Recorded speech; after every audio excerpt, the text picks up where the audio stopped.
Chapter 26, Passacaglia and Fugue in C minor.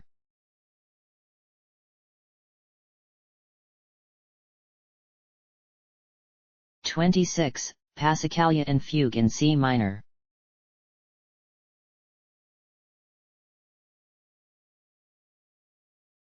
Or, 10 minutes of dry counterpoint. Pale so much compared with well-tempered clavier.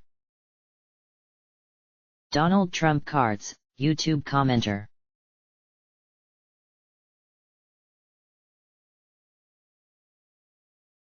The Lincoln Memorial, Greek temple of 36 columns, served as the start. There they congregated. These were those who stood before her munificent Empress Chicago, these were her imperial ranks. Of 1st Centurion Cook, Lieutenant Kenosha and Sergeants Waukegan, Evanston, and Skokie, and soldiers able to go forth to war 10 and 3.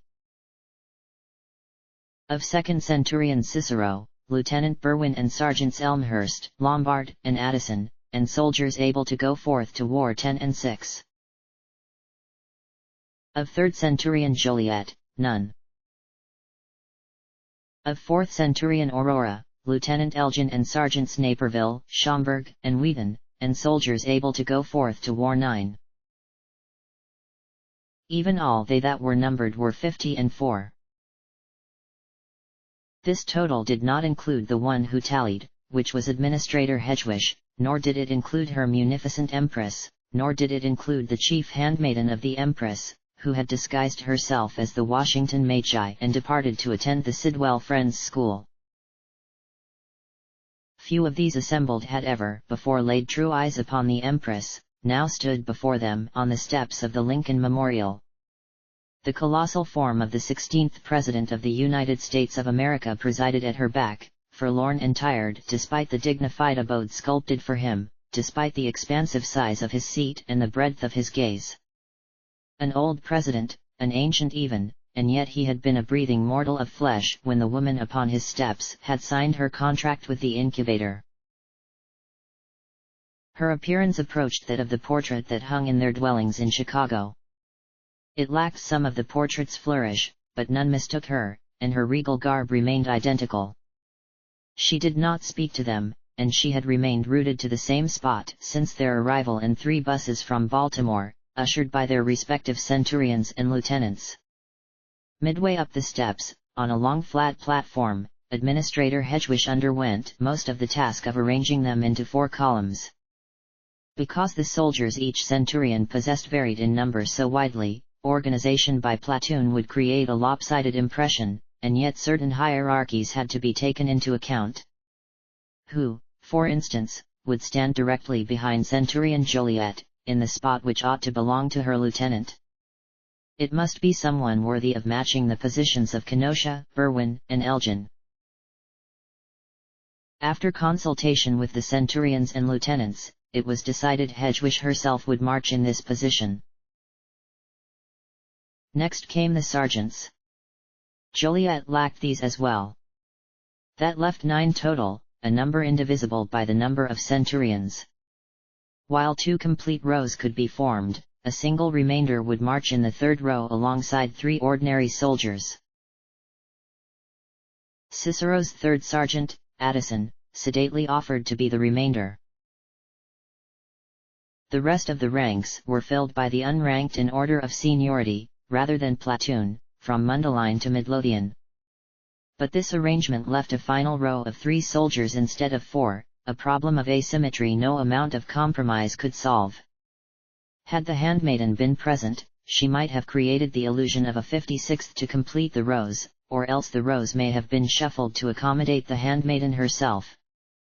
Or had Cook, Aurora, and Hedgewish, as a collective, been marginally less careless with the lives of their soldiers, the problem may have been avoided entirely. Such was not so. As Hedgewish paced the rows clutching her attaché case, a balding man in a suit approached her. "Some kinda military thing?" "Yes, sir. Please refrain from interrupting the proceedings." "Women in military? That kinda thing?" "Yes, sir. The man considered Midlothian, who stood straight forward, arms at her sides like all the others. Kinda young. Hedwig hefted herself on tiptoe to count a bunch of heads. Junior military thing, sir. Drotk. Yes, correct. Sir, if you would please step aside. Oh yeah, of course, sorry. He stood aside. A small group had gathered. Winter was the low season for Washington tourism, but it did not reduce the number to 0, and those who chose this day to visit the man who emancipated the slaves appeared to have been treated to some sort of ceremonial display. They had already used Centurion Cicero's soldier, River Forest, whose magical ability lowered judgment, to resolve any problems with Lincoln Memorial security. But the tourists were not considered worthy of such magical expenditure, and so their inconvenience only swelled. Meanwhile, Hedwig could not resolve the problem of dividing 55 people by 4. She tromped between the rows, up the first flight of stairs, across the mid-level platform, up the second flight of stairs, to the side of the Empress. From this perspective, the full bulk of Abraham Lincoln, unobscured by angles or elements of the temple's facade, loomed above. Your Munificence, I regret to inform you that our 55 soldiers cannot be divided into 4 exact columns. The Empress stared outward for a time, until Hedwig repeated herself word for word. 55, said the Empress. Only so many, no matter. Send the remaining 3 to Sidwell Friends School to attend upon the handmaiden and guard the body and soul of the Washington Magi. An elegant solution. Hedwig had not considered lopping off the remainder. She had suspected the Empress would consider this march too pregnant with honor to deprive any of her loyal subjects. Unlikely Midlothian or the other 2 most recent recruits would assist the handmaiden much at all, or provide any useful defense should the incubator attempt to reclaim Washington. A ceremonial gesture, perhaps, considering every Puella Magi in the Empire capable of detecting the presence of magic had scanned the entire city and found no magical presence beyond those for which the Empire could readily account. No Terminatrixes, no gathered resistance, a stark, obvious nothing. Was this lack of counterattack suspicious? To some extent. Clearly the incubator did not desire the Empire's presence in Washington, given the Empress's intentions. And with his enormous resources and unparalleled communication network, surely he could have cobbled some retaliatory force. Yet it was also in the incubator's nature not to waste resources on something he considered futile. He would not take a mad gambit if its odds of success were too low to justify the costs. Administrator Hedwig remembered his attempt to assassinate her and Midlothian. Had that not been desperation? Or had the assassination's odds of success actually been quite high, and simply failed due to bad luck? How low would the chance have to be for the incubator to forsake it, given how much was potentially wagered? Even if the incubator could only draw upon magical girls willing to abandon their own territories on a venture of dubious relevance, surely he could create something with at least a single percentage chance of success. And surely, given the incubator's dealings on a global scale, a single percentage point would appear viable odds. 1 out of 100, to him, such chances bear fruit frequently. In the name of maintaining order in the human world, would he not risk it? These thoughts, perhaps not so elegantly composed, dawdled in the back of Hedwig's mind as she informed the 3 most junior soldiers of their new orders, bestowed by the Empress herself, a fact which filled all 3 with immense pride despite the uselessness. Hedwig, of course, did not know of the incubator's latest words to the Empress and her 2 most senior centurions. His words that something had changed, that he now had full confidence in their failure. Her ignorance transformed to apathy. She dismissed the thoughts that failed to bear fruit, that circled and reached no conclusion. The ranks now stood, 52 instead of 55, and she stepped into her assigned position among them. 4 columns of 13 each, and she in the 7th slot. Numbers of ill luck, numbers of luck. As one body they stared upward, at their empress. They anticipated a speech. The language of this empire was speeches. But instead the empress checked her chronometer, flicked back her hands to orient her robes, and started down the stairs. She proceeded between the 2nd and 3rd centurions, their lieutenants, and the soldiers massed behind them. She reached the end of their ranks. "Follow us!" She spoke without great expansion of her voice, although it carried well, not only to those at her back but also the gathered squadron of tourists, who took the command to mean that they should follow the collective us of the imperial soldiers. And while the empress proceeded down the National Mall, the soldiers themselves had to deal with the unexpected error in their orientation, the highest ranked among them facing the opposite direction, toward Lincoln, while the empress moved toward the Washington Monument.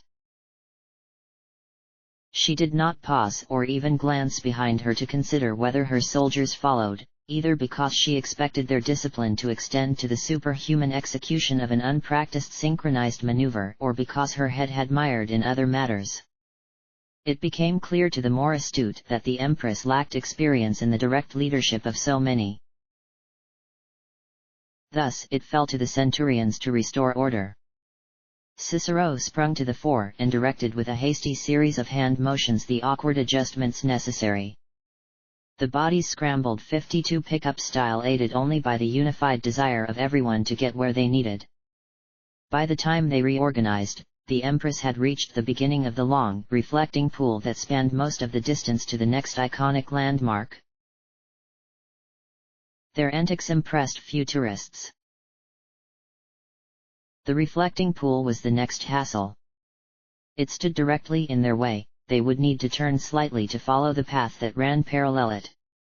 For the empress, alone, this motion was effortless. For 52 soldiers in a 4x13 grid, less so.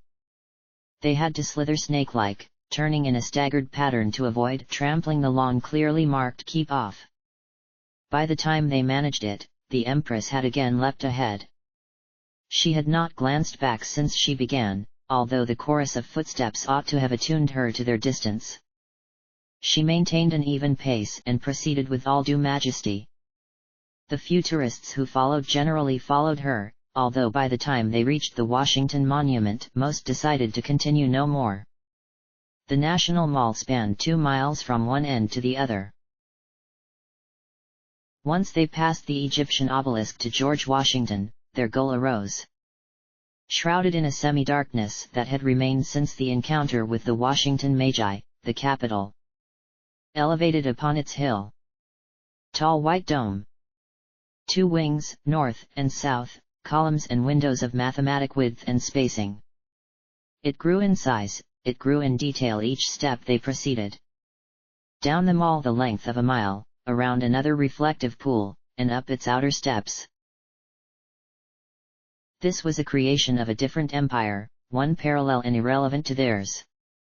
Most did not yet know their empress's intention to tie those parallel worlds together. Most believed her scope tightened solely around the world they themselves knew, the one of magic. Most, embarking from the Lincoln Memorial, had not even known the ultimate goal of their procession. But they trusted the empress nonetheless, and entered the doors of the Capitol with the same stolid faces they had practiced for situations of ceremonial importance. They were good soldiers. Inside, however, they had to disperse. To delve deeper into such a sacred structure, in the wake of the terrorism that had racked the nation, terrorism experienced before most present were old enough to be terrified by it, they first needed to pass through metal detectors. Guards instructed them to remove metal objects from their possession and place them inside bins for scanning. Each had only one plain metal ring to remove, and each retrieved it quickly upon passing to the other side. Marching inside might attract more attention than desired. Cicero, one of the first to pass, confronted those who followed. "We're here on a school field trip. Act the part." The Empress finally paused. A suited man passed who apparently knew her. She returned his greeting. He disappeared without commenting on her clothes. When they cleared security, the Empress resumed her rapid pace without signal, and her soldiers, now a gaggle, followed through a great rotunda in which they lingered too little to appreciate. In the next room, another suited man encountered and acknowledged the Empress.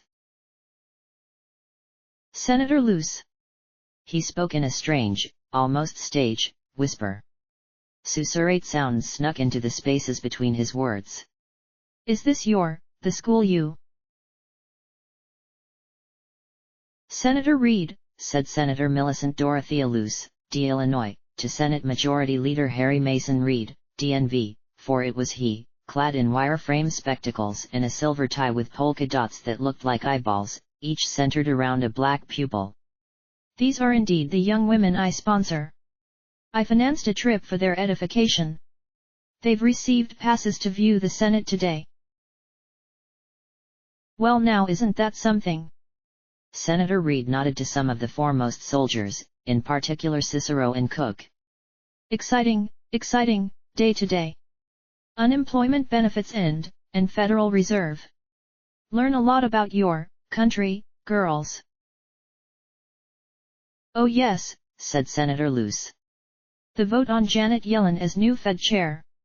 Is the tally still going to shape as we expect? Yes. Very likely. Although, Senators Warren and Schaap, from New Hampshire. Shaheen. What of them? Oh. Delayed flights. Bad weather. Well, last I heard the vote won't be so close for that to matter. No. Of course not. Smooth sailing. Broad, bipartisan support. That's right, girls. Senator Reed smiled at the young faces. Despite what you hear on the news, we're not always so disagreeable. Nobody had any clue what they talked about. Senator Reed remembered something and pointed deeper into the building. Session starts soon. I'll need to be there. Goodbye, girls. I hope you learn a lot. Wait, one last thing, Senator Reed, said Senator Luce. I've also brought my daughter. Allow me to introduce you. Where is she? Here she is. Christine, now come along. Christine, yes, Christine. Senator Reed seemed torn between the stuttering approach of Joliet and the place he needed to be. A rip widened as an aide bolted out of nowhere, whispered something to him, performed an esoteric forward jolting hand motion, and buzzed away. Christine, nice to meet you. I'm Harry Reed. You can call me Harry. He extended his hand to shake.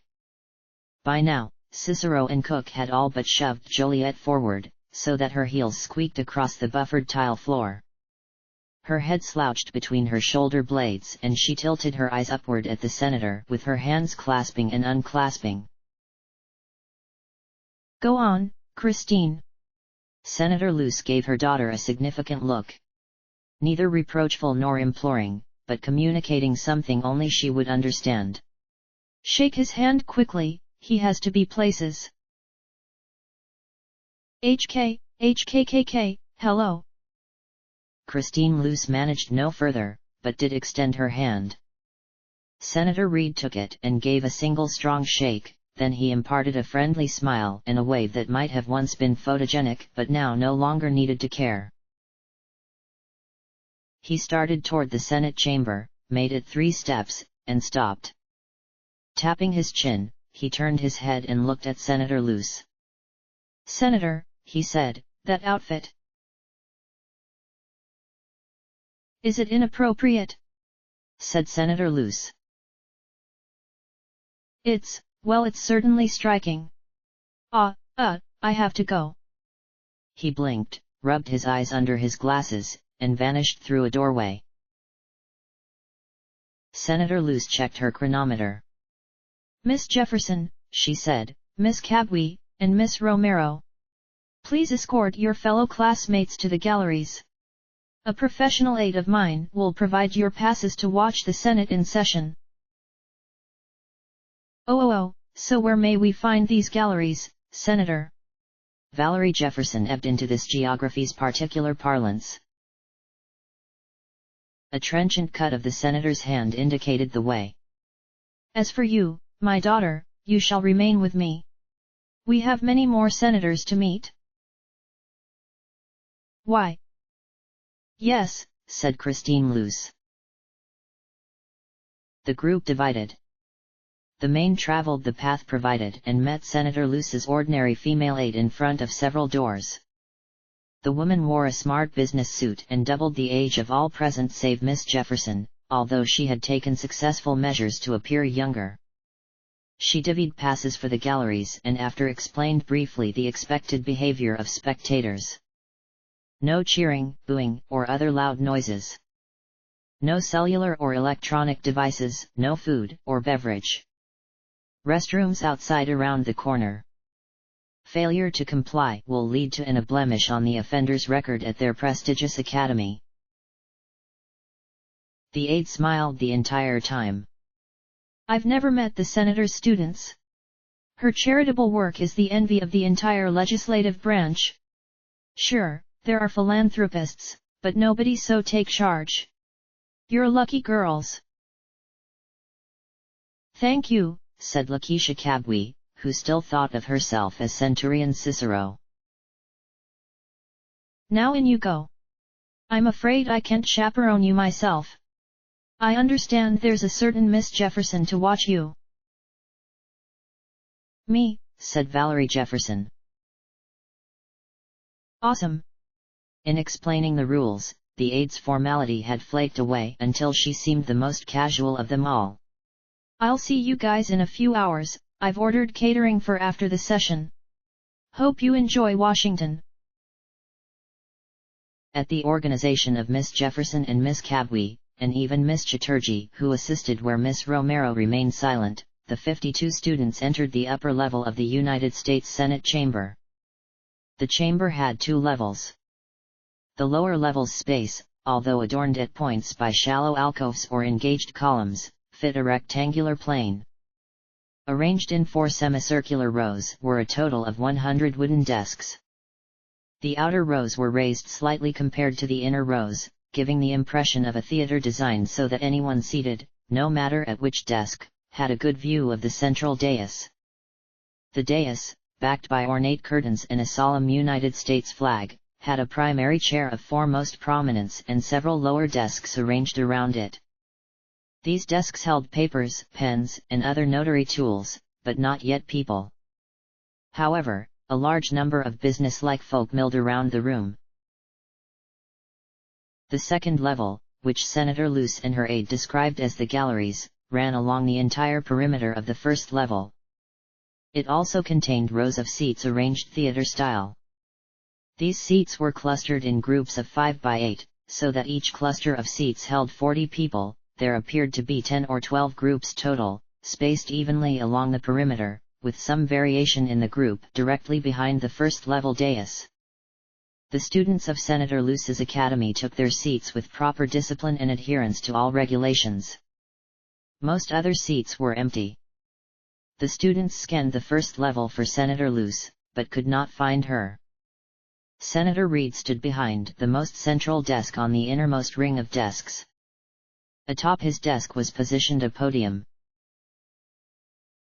Not long after the last students took their seats, the few on the first level who had been sitting stood up and everyone, not in perfect harmony but with a deliberateness that indicated some well-understood ritual, turned toward the dais.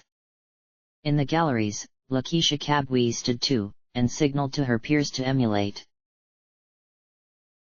A white-haired, nearly bald man walked to the central dais, lifted a gavel placed there, and made a single hard knock.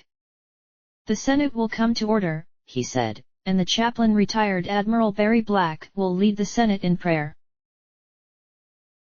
The white-haired man walked away from the dais and a black man in a blue and yellow striped bow tie took his place. This was Chaplain Barry Black, and he said, in a voice of exceptional depth, "Let us pray. Eternal God, our fortress, stronghold, deliverer, shield, and refuge. We have entered a new year that promises opportunities and challenges. Inspire our lawmakers to seize this season of opportunity, committing themselves to the fulfillment of your purposes even in the face of challenges. Keep them in the center of your will, aligning them with your providential wisdom, and guiding them with your words. Lord, shield them from discouragement, as they persevere with integrity. Finish the good work you have begun, for you are both Alpha and Omega. We pray in your sacred name. Amen." Chaplain Barry Black left the dais. The first man returned. "Please join me in reciting the Pledge of Allegiance." They turned to the flag that hung at the side of the dais and said, "I pledge allegiance to the flag of the United States of America and to the republic for which it stands, one nation, under God, indivisible, with liberty and justice for all." Some of the Americans among the students also intoned this well-known charm. Others, including the Canadians, merely mimicked the hand-over-heart gesture. Of them all, Miss Jefferson spoke the pledge loudest, which garnered her dubious looks from Miss Cabwee. The end of the pledge broke the spell. People previously rooted to walls broke away and moved across the room, while several took seats on the smaller chairs on the central dais. The balding man who led the pledge, one Senator Patrick Leahy, D. Vermont, who was also the President pro tempore of the United States Senate and led the Senate in the frequent absence of its constitutionally appointed leader, the Vice President of the United States, said, "The Majority Leader." He referred, of course, to Senator Reed. Senator Reed had not moved from his podium and began his opening speech without delay. "I welcome back the presiding officer," he smiled, glanced down at his notes, "and the entire staff and look forward to our continuing work together over the next 2 weeks and to see what happens after that. Mr. President, following my remarks and those of the Republican leader, the Senate will resume the motion to proceed to calendar number 265, which is the unemployment insurance extension. At 3 o'clock, the Senate will proceed to executive session to consider the nomination of Janet Yellen to be the chairman of the Board of Governors of the Federal Reserve System. This will be post-closure time, so the time until 5:30 will equally divided and controlled. There will be 2 roll call votes at 5:30, first on confirmation of Yellen nomination and breath, second on the motion to vote cloture on the motion to proceed unemployment insurance legislation. He segued into a longer speech that detailed a list of senatorial formalities and extolled the virtues of the aforementioned unemployment insurance legislation.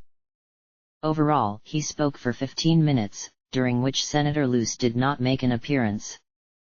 In fact, for the Senate supposedly being in session, the only senators present were Senator Reed and Senator Leahy, although at some point in Senator Reed's speech Leahy left the dais and Senator Christopher Scott Chris Murphy, DCT, took his place. The reason for this switch was twofold.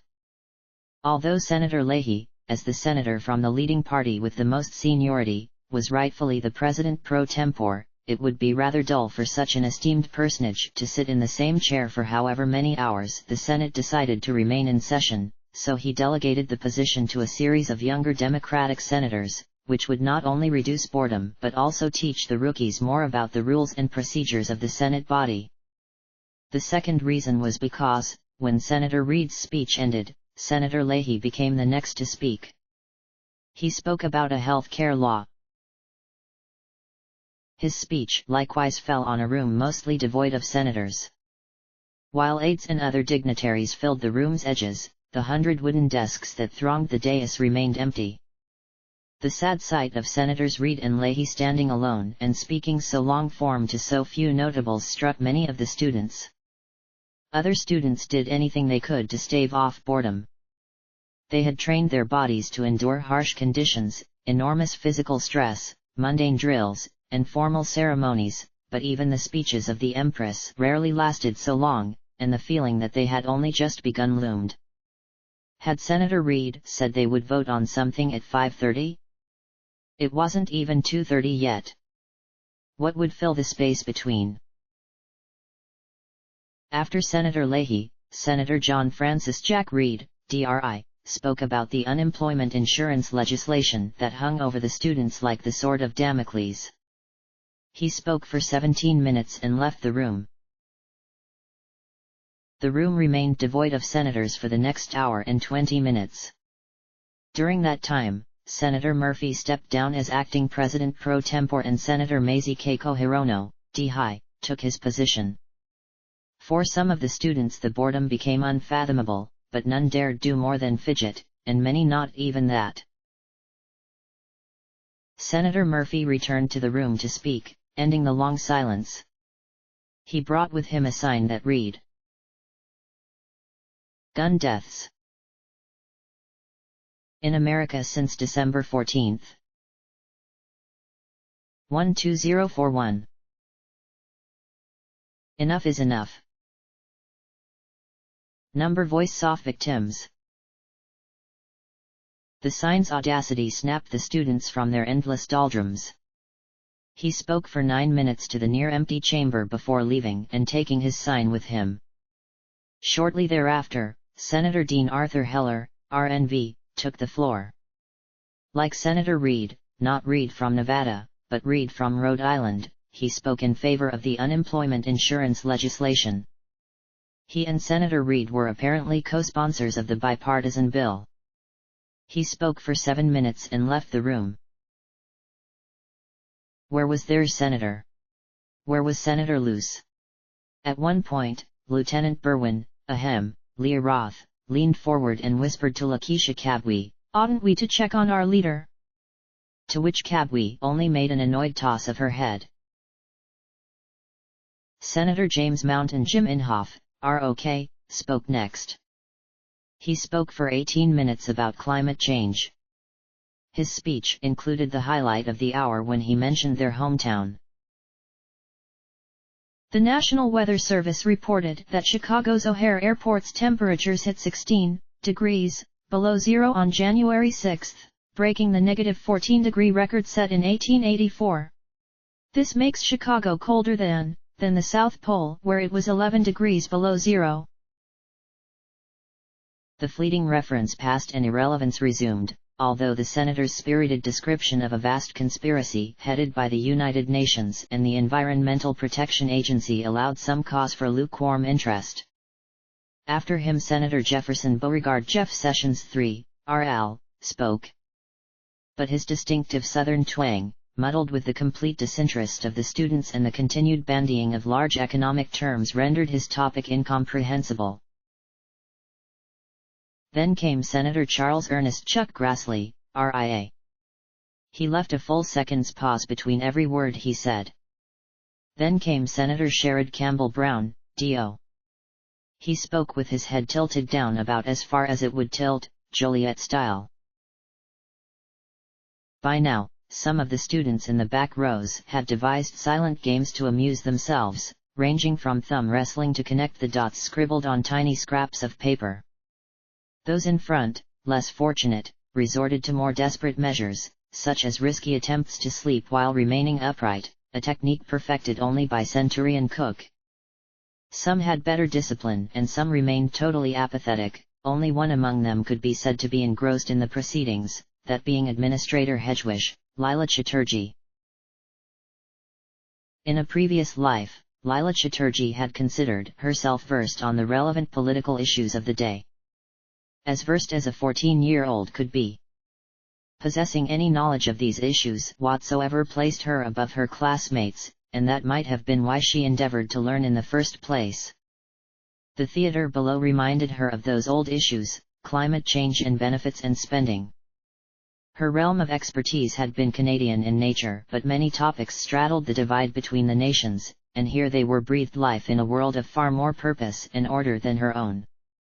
Perhaps that explained her total bafflement when she learned the Empress's true identity as a senator, for though this world had become so far removed from her, she maintained memories of its importance in her life. She could have been one of these people. Well, not a senator, unless she gained American citizenship. She was currently an illegal immigrant, but something like this. She had been a good student. That was the tragedy of it. She had top marks in all her classes. Her parents had financial security, a good education awaited her, she had never needed anything. But she made that foolish wish and trashed it all. This was a window into the Lila Chatterjee she could have been, the route she might have pursued. And she fucking liked it. She loved it. She loved the fact that a senator could take the stage with a sign about gun violence and give a speech about it. That a senator could talk at length about how Al Gore's global warming rally got cancelled due to record-breaking snow. They were the same arguments she would either make or argue against online, to teenage hotshots like herself who had their own Wikipedia stat sheets and slanted news articles to support them. What had she thought before, when she learned about Senator Luce? That this world of politics was alien, distant, irreconcilable with her own? That still held. But the reasoning changed, because she realized the world that shouldn't exist was hers, not this one. Humans could not perceive magic, or wraiths, because their world functioned absolutely fucking fine without it. The entire magical reality could be excised utterly, obviated from the world, and this world, the real world, would remain. But if you cut the real world, the magical world could no longer sustain itself. They were parasites. Magical girls were parasites, got a joke? Entropy? Cube's entropy? When would it occur? Millions of years after humanity's extinction. That didn't matter either. It could have been her world. At 5:30, exactly when Senator Reid promised, the Senate voted on the confirmation of Janet Yellen to some post nobody knew anything about, even though half the preceding senators spoke about it at length. Here, everyone thought, Senator Luce would at least show. After all, the entire Senate had to vote, no? The vote itself was the most confusing thing yet, however. A dignitary, described only as the cleric, leaned into a microphone and intoned the surname of each of the 100 senators, one by one in alphabetical order. After each name called, exactly nothing happened, because the room was still completely empty of senators. All the ones who had given speeches had left. All the ones who had presided as president pro tempore had left, except the current one. The 100 desks sat empty. The man with the microphone called a name, and nothing happened. And he did not call the names at a uniform pace. He might call 7 names in rapid succession, then pause and not say a name for several minutes. Then he would continue at that pace until suddenly he would say another 5 names one after another. What caused these changes in pace? What was the purpose of calling the names if nobody was responding? Every so often, someone in a suit approached the desk where the cleric sat, but it was unclear whether this were a senator or some aide, and either way their approach had no obvious correlation to the names being read. The calling of the name Luce stirred excitement for some, but it too meant nothing. However, over time, the Senate chamber slowly began to fill. First only a handful of figures entered and lingered between the desks, so it was still unclear whether they were senators or not. But as the vote reached its later stages, the end of the alphabet drawing nigh, those small groups burgeoned into clusters, some including senators recognized from prior speeches, often gathered into conversational groups that allowed a buzz to imbue the air. That's when they saw her. Like a graduation ceremony where one has to sit through 1,000 names before emerges the one they care about. She came through the doors in her regal attire, so even if they were not already searching for her they could not have missed her. An inaudible but nonetheless sensed wave of elation rose through the gallery, all save Aurora, apathetic, and Hedgewish, antipathic, and Cook, asleep. Many of the other senators stared at her, too, but still more throughout the room did not seem to notice. Her daughter followed, head down, somehow cleared to walk within this chamber despite her utter lack of credentials, although given her power it would not be too difficult to grant herself an exception. Her mother descended to a few groups of those senators not yet looking at her, introduced them to her daughter, bid them shake hands, and then moved to the next group while those she had greeted watched her, suddenly transfixed. She continued this pattern for the next few minutes, before the acting president pro tempore called that the vote had ended, 56 yeas and 26 nays. The Senate had confirmed Janet Yellen. None of the senators seemed to notice, although in these situations the result of the vote is typically decided long before it actually takes place. Senator Reid endeavored to speak, but since nobody cared the acting president pro tempore had to bang the gavel and call order. Senator Reid had become even more incomprehensible than the last time he spoke, ramming 10 or 15 words together into a single mumble, and with the buzz of about 80 senators filling the room, many murmuring about Senator Luce, he sank to Senator Sessions' tier legibility. Senators started to speak again, beginning with Senator Reid from Rhode Island, not the Senator Reid from Nevada who had spoken immediately before. By now few cared which Reid came from where. The surprise was that, even with the intrusion of Senator Luce and her absurd costume, the senators could continue to talk about unemployment benefits like nothing had happened.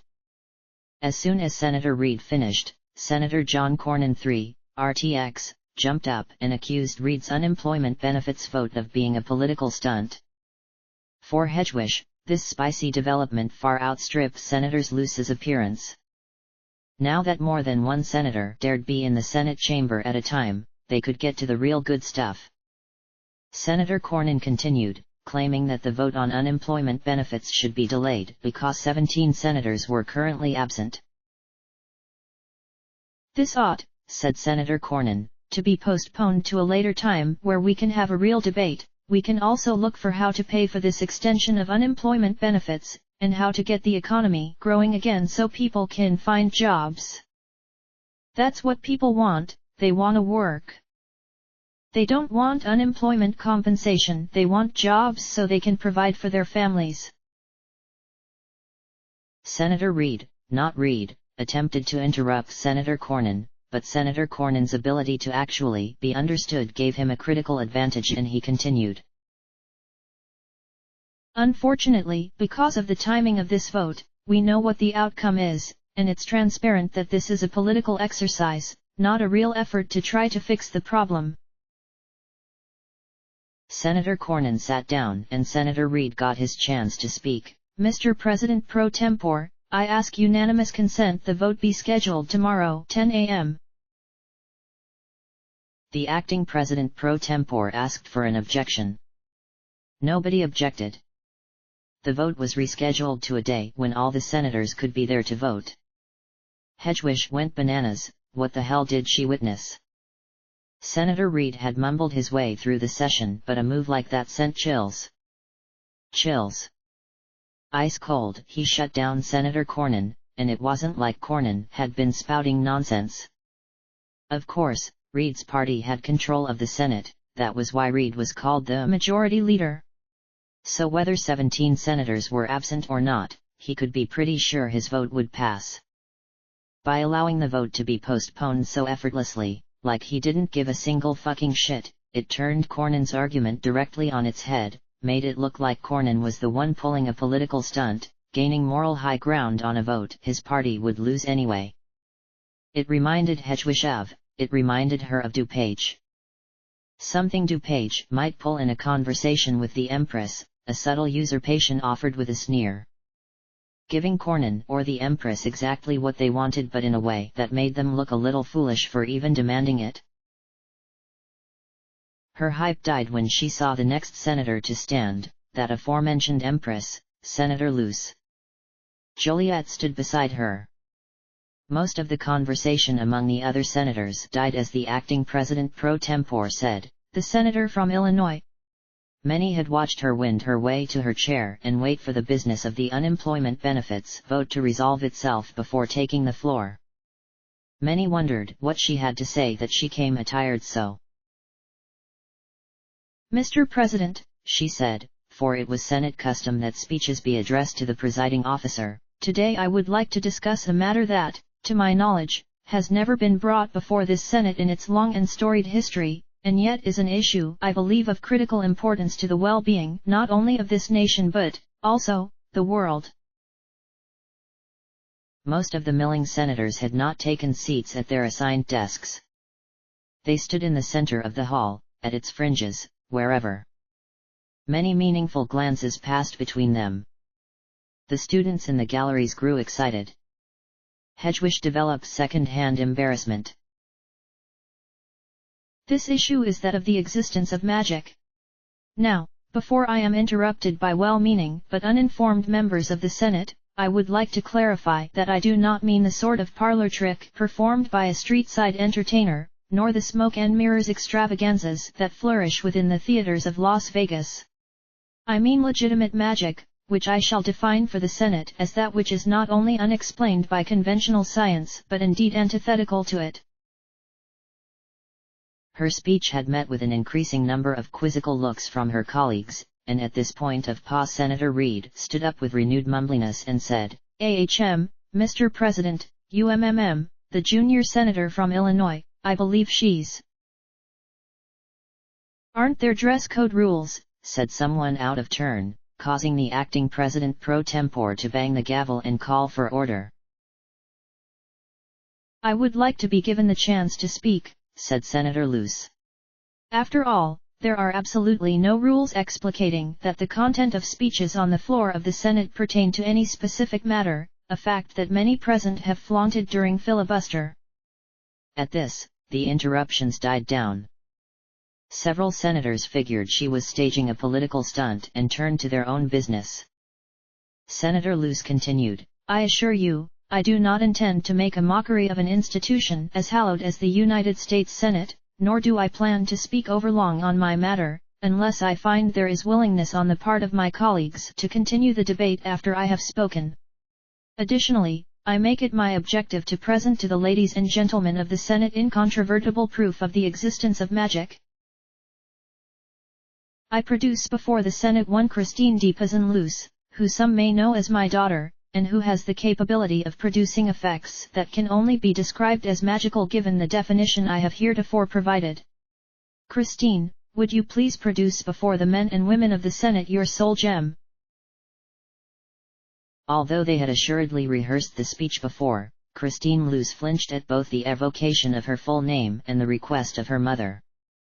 She bumped into the desk beside her and almost tripped before she held out her hand and removed the plain ring upon her finger.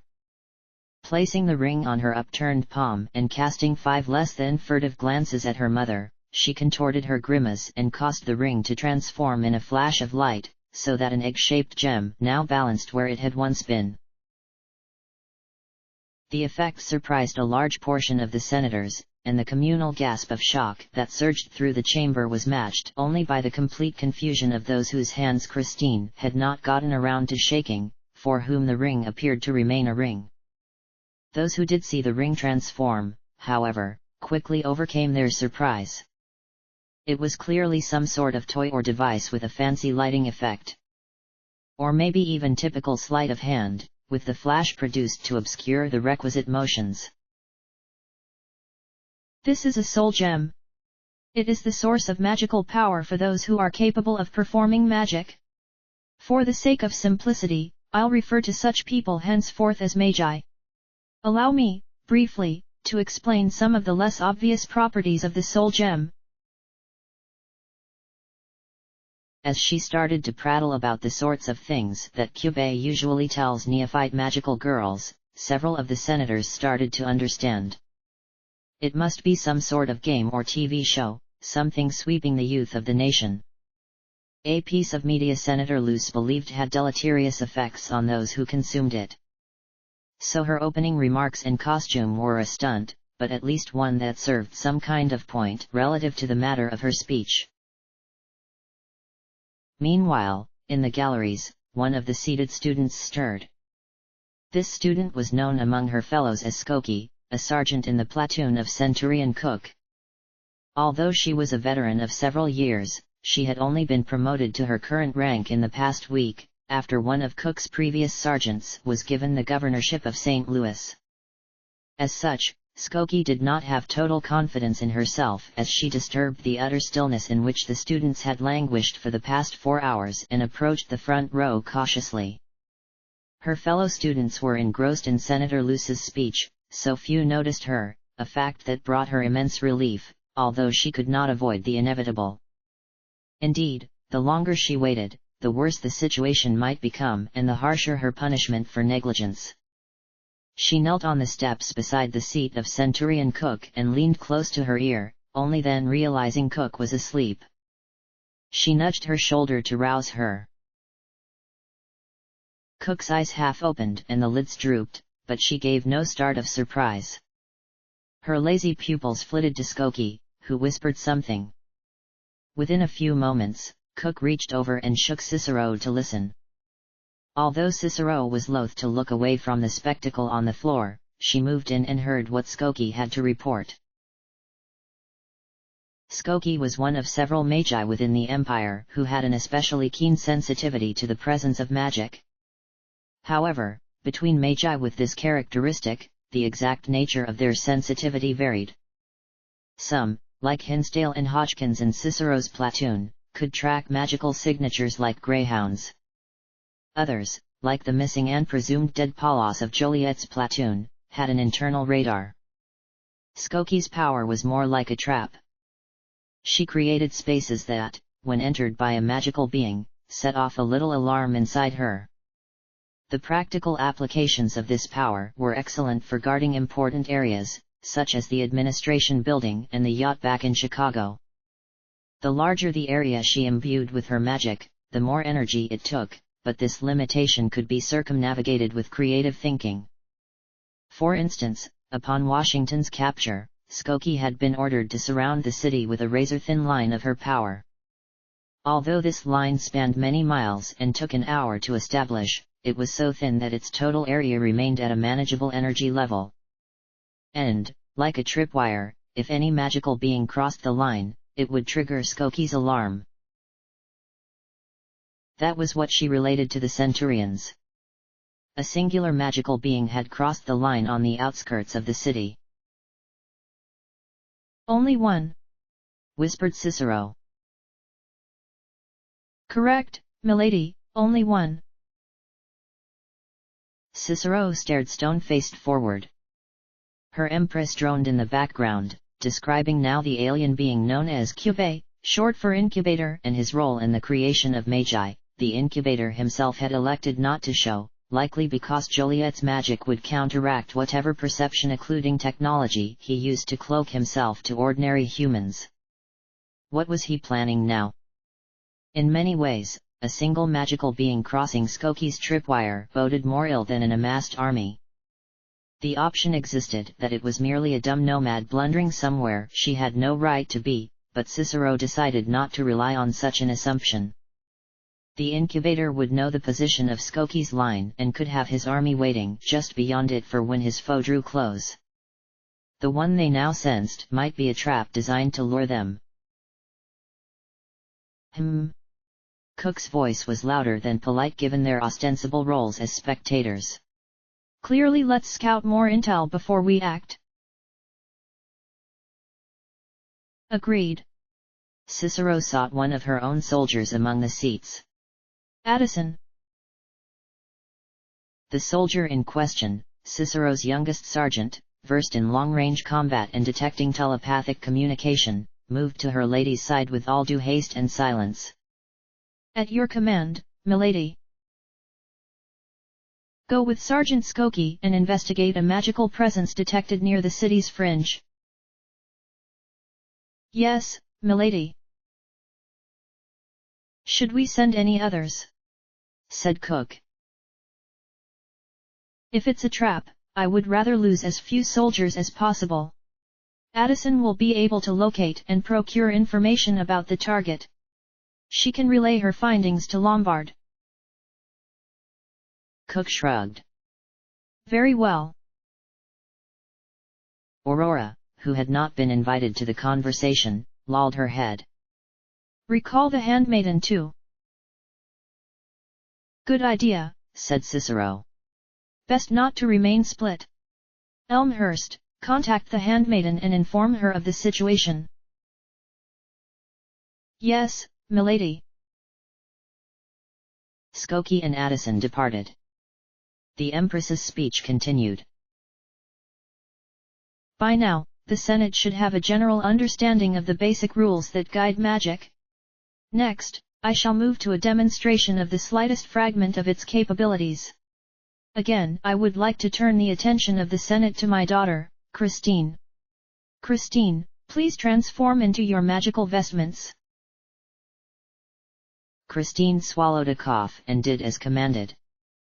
The same flash of light that previously enveloped her ring now enveloped her, and when it dispersed she wore golden, monkish robes instead of her previous white suit. The bright flash captured the attention of those senators who had given up on Senator Luce's speech, although not the small but visible contingent who had no idea what the other senators meant when they talked about Senator Luce's clothes or that trick with the ring. Nonetheless, it turned most eyes toward the proceedings, and while the initial shock of witnessing Christine Luce's changed attire was not as great as the original ring trick, after a few seconds the senators realized that this transformation was far less easily explained by an ingenious device or clever misdirection. Regardless of what originated the flash of light, Christine Luce's entire outfit had changed in the span of a second. Sleight of hand could not account, a mirror? Some of the senators plodded around the room to view Christine at different angles. At Senator Luce's bidding, her daughter even twirled nauseously to showcase her new clothes. But the most curious fact was that some of the senators simply did not see any new clothes at all. This fact was murmured, met with incredulity, insisted upon. And it was this point Senator Luce, having planned everything in advance, now turned upon. For no matter what light show she showed them, they could always wave it away as some device, a projection, a cleverly arranged series of mirrors, even if the explanation was impractical, infeasible, and only dubiously possible, they would cling to it rather than admit that the known laws of the world had inverted. However, no matter how great a stage trick, how fantastic, the same people witness the same deception.